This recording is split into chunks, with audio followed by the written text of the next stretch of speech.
आज हम जीएनएम के बच्चों के लिए एमएसएन पार्ट 2 की वीडियो लेकर के आए हैं।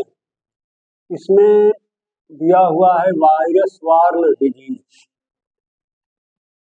जैसा कि आप जानते हैं डिजीज के और भी बहुत सारे कारण हो सकते हैं। उसमें एक कारण वायरस भी होता है जो हमारे शरीर को अस्वस्थ बना देता है और तरह तरह की बीमारियां इसके वजह से पैदा होती हैं। तो वो बीमारियां जो किसी वायरस के इन्फेक्शन से पैदा होती हैं उन्हीं को हम नाम देते हैं वायरस बॉर्न डिजीज, यानी वे डिजीज जो वायरस के द्वारा पैदा की जाती हैं। हम आपको बताना चाहेंगे कि हमारे इर्द गिर्द एटमॉस्फेयर में तो बहुत सारे अनगिनत वायरस पड़े होते हैं, लेकिन उनमें से कुछ ऐसे वायरस होते हैं जो अनुकूल परिस्थितियां पाते ही हमारे शरीर में एंट्री कर जाते हैं और वहां पर इन्फेक्शन पैदा करते हैं, जिसके टॉक्सिसिटी की वजह से बहुत सारी बीमारियां हमारे शरीर में पैदा हो जाती हैं और हमारा शरीर अस्वस्थ हो जाता है। तो उनमें से हम कुछ वायरस का यहाँ पर वो चर्चा करेंगे। उनकी लिस्ट है, जैसा कि corona virus, Zika virus, polio virus, chicken pox, mumps, SARS, Ebola.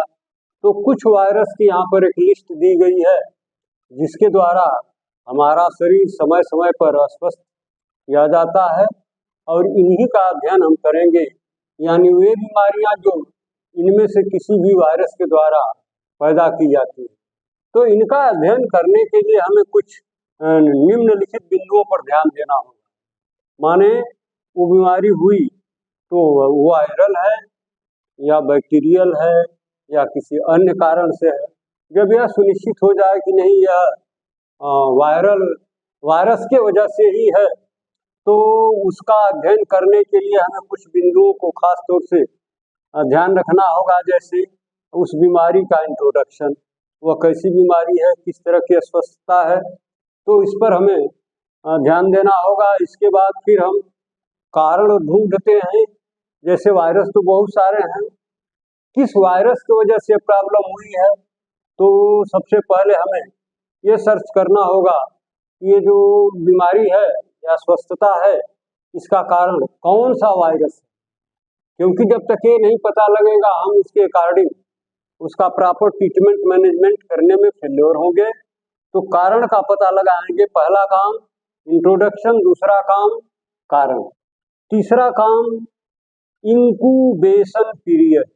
Incubation period क्या होता है, माने जिस दिन ये बैक्टीरिया, ये वायरस आपके बॉडी में एंट्री किया और जब तक कोई लक्षण उसका अपीयर न होने लगे, उसका एडवर्स कुछ दिखने न लगे, तो इस बीच के समय को ही हम नाम देते हैं इंक्यूबेशन पीरियड।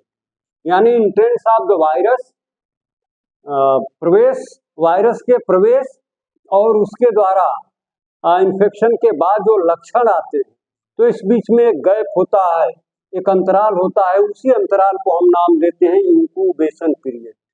इसके बाद फिर हम अगले पॉइंट पर जो ध्यान देंगे तो मोड ऑफ ट्रांसमिशन। यह वायरस जन्य बीमारी एक व्यक्ति से दूसरे व्यक्ति को कैसे प्रभावित करती है, कैसे अफेक्ट करती है, उसका मोड ऑफ ट्रांसमिशन क्या है, फैलने का तौर तरीका क्या है, या एक आदमी से दूसरे आदमी तक पहुंचने का तरीका क्या है, उसको कहते हैं मोड ऑफ ट्रांसमिशन।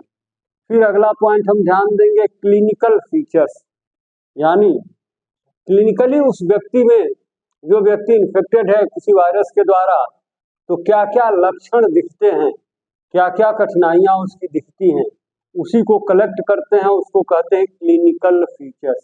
यानी क्लिनिकली जो फीचर्स आपको मिलते हैं उन्हीं को नाम देते हैं क्लिनिकल फीचर।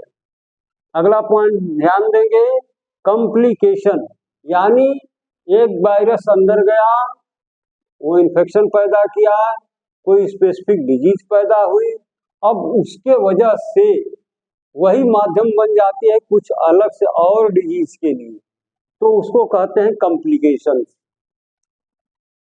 इसके बाद बचाव एवं कंट्रोल के उपाय। अब मान लीजिए कोई वायरस बॉडी में एंट्री कर गया, कोई बीमारी पैदा हो गई, अब हो तो गई ठीक है, लेकिन अब हमें उसके कंट्रोल करने का उपाय ढूंढना होगा, उससे बचने का तरीका खोजना होगा। यानी जो जिसके बॉडी में गया वो तो इन्फेक्टेड हो गया, अस्वस्थ हो गया, लेकिन उसके इर्द गिर्द या उसके अटेंडेंट्स या उसकी जो सेवा देखभाल करते हैं, जो उनके इर्द गिर्द और लोग रहते हैं, कहीं ये उनमें न पहुंच जाए, वो तरीका हम खोजते हैं कि दूसरे लोगों को उससे बचा लिया जाए। अगला है डायग्नोसिस। अब हमें डायग्नोसिस करने के लिए क्या क्या करना होगा? कोई पैथोलॉजिकल टेस्ट करना पड़ेगा, ब्लड की जांच करनी पड़ी होगी, एक्सरे करना पड़ेगा, जो भी है, तो इसको हम कहते हैं डायग्नोसिस। अगला पॉइंट होगा ट्रीटमेंट।